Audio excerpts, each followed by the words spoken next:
Welcome back, everybody. My name is Not Important. We're going to take a look at a White Star 10 versus 10 with our merged corporation offshore trash and the unimpressive capsule core. This fight could have gone a little different, but I feel like our tactics are right where we need them to be through mostly through communication on Discord. I can't talk about how important that app is. If you're playing this game and you participate in White Stars and you don't use Discord, you're gonna lose. There's there's no way around that. The other team being able to communicate with each other outside of the game is crucial. Like I said, this is a 10 versus 10. They had some really big guns, and we scouted them out, kept track of them, and it was pretty clear from the beginning that unless they did something particularly clever, we were going to win. Our main strategy is aggressiveness. I'll go ahead and get started, and I'll move forward and back up. Our This isn't even over yet, but I want to try this new format where I can use the time machine to back up in 12-hour increments. I prefer to skip the beginning. Hydrogen collection is important, but not anything I particularly care about. I'm really grateful to the guys that go through the effort of plugging in their time warp and their genesis and their crunch and their teleporting back and their more time warps to get to the planet, and it's just not my thing. I Just give me my battleship and my transport and let me collect my relics and go home. Maybe kill a little opposition along the way. Um, most of our layout is a mix of dual laser, battery, and two battleships, usually decked out as what we refer to as an assassin. So they'll have a high level delta plus impulse and stealth, or something to get out of trouble. Our top, I'll go ahead and take a visit over here. Dante has, oh, you can't see that, level 5 delta, level 3 stealth, level 6 teleport. That's awesome. Level 3 impulse. Those are super scary at the high end. And but he's well decked out. He could use a little work on his mass bat, but it's really not important for what he's doing. He's not killing any battleships. The guys with Delta are usually just there to kill squishies, miners, and transports. They have no health, and usually just looking at them will make them break. You can see we're pretty spread out. This is intentional. We had no desire to bunch up in the middle like our geniuses on the other side. I'm not trying to be mean. I know bad strategy when I see it, and bunching up is a big no-no. We chose the south side because we felt that was a better spot to set up. Cleared out all the Serbs and then sent our support behind our battleship line. And once all those were taken care of, then we could actually focus on doing what we were trying to do. Here's their first mistake. Besides bunching up, the very first critical mistake that they made is this battleship right here. This one, MWS 1971, jumped across two sectors instead of coming down here to this sector and then coming over, so that right now he's stuck. He can't go anywhere else but where he's going.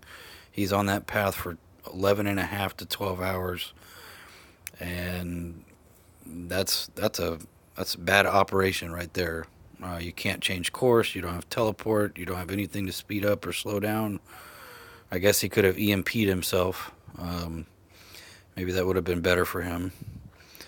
Because he did that, we got an early enough warning through Discord, and I went ahead and plotted my course to make the maximum effect. You see, it only takes me 8.5 hours to jump across, whereas he has 12.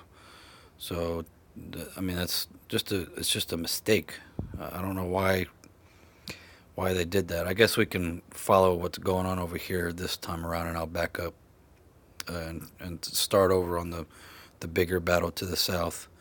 You'll be able to see pieces of it as we go. So what they're trying to do, I'm assuming, is get our assassin. I'm not really sure what they thought they were going to do. And here's the second mistake. We got a battleship going back into another sector away from the front line. And as soon as this battleship commits, our assassin takes that opportunity. There's nobody going to that planet that he's teleporting to. He's not in any danger. And so he goes for it. No reaction from the other team. I really, really don't know what they were doing. They could have easily sent a battleship over there. Instead, they got a miner and a transport heading that way. So he teleports across, and I think he draws first blood. There we go. Now they're reacting well after the fact. Teleport is 5 hours, and he started his move 4.5 hours too late. Maybe they were asleep a lot of this game. Anyways, I do have some help on the way, but I really wasn't too concerned about taking these guys on. So first blood goes to our assassin, which is usually the case. And he continues to wreak havoc in the backfield. He's got impulse, like I said. It speeds him up for a short time, and he can cover a crazy amount of distance. But anyways, my goal was to hold this sector up here. I've got some help on the way in the form of Mad Sadie. Appreciate it. So I'm going to engage solo because that's how I roll. And this is their one of many mistakes. I'm not really sure what he was thinking. But you don't engage the enemy 2-1 unless one of them is already EMP'd. Not smart. So he tries to EMP me, which is fine. But I just EMP him right back. There we go. Timed it just right before Sadie got in the mix. So the other thing we do is we keep several support ships at our gate and fire a barrage of rockets. Some people don't like it. I don't care. They work. And if it works, it ain't stupid. So this battle continues. We just throw rockets at them and let Sadie pound on them for a little bit. And then they send another battleship. I'm not really sure. I guess they thought they could push through. I don't know. I had no doubts that we would win that engagement. Several of our guys carry unity, and the more of our ships in the sector, the better. So I go ahead and back up, watch the fight.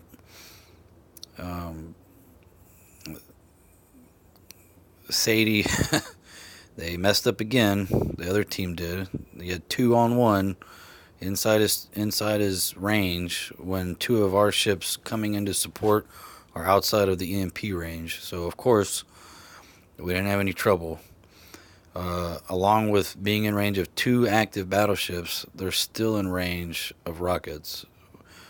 We actually had our EMPing battleship retime it a couple times to make sure that both battleships were inside the rocket range.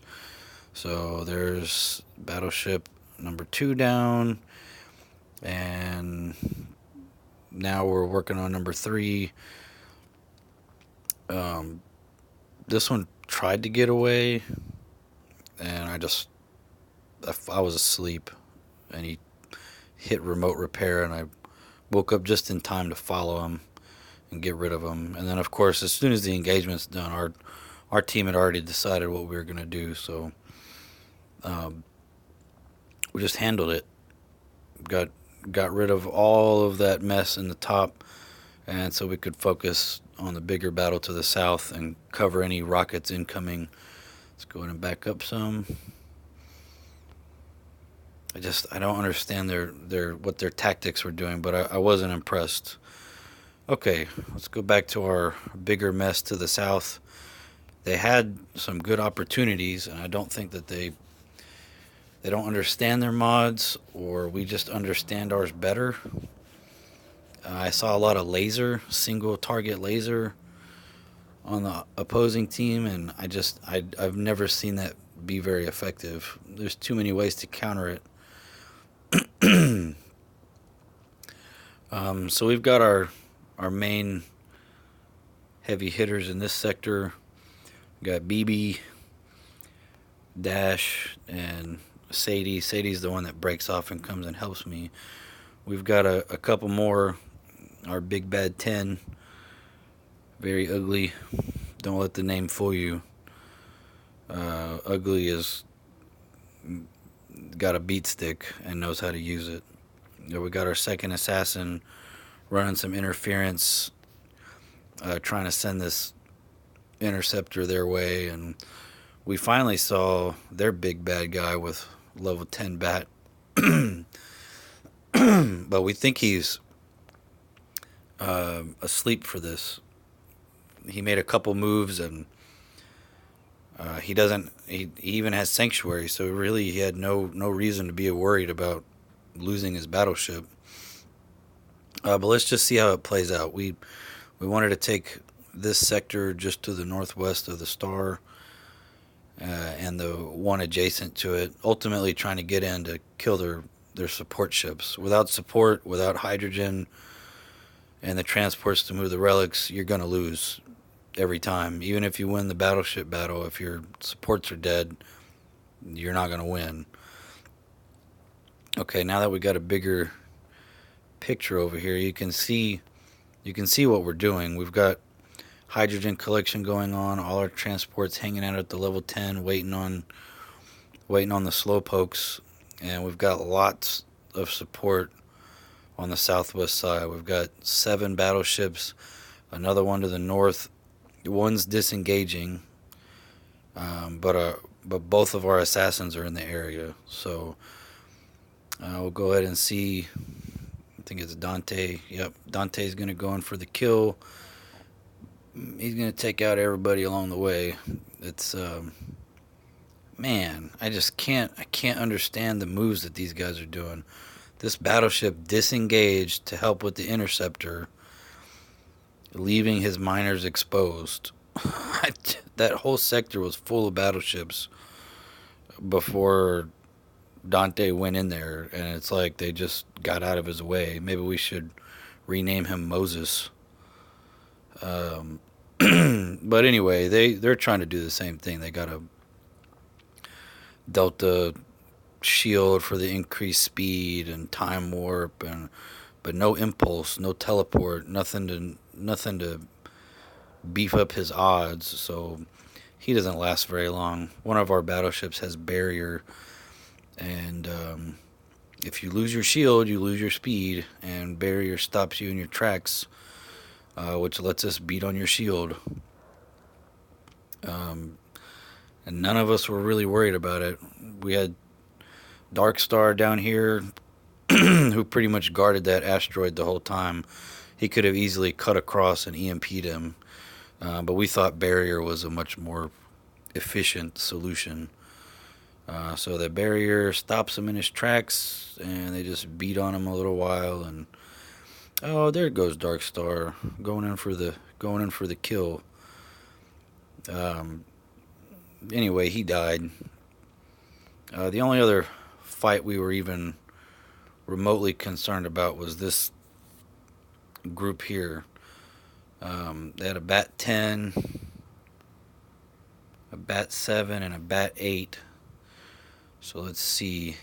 they're gonna come across, and we didn't really know what they were doing. We thought they were trying to employ some kind of clever trick to EMP us one at a time or some. I don't know. He EMP'd us, but they didn't do anything. The Bat 10 comes across, and we started to get a little more nervous.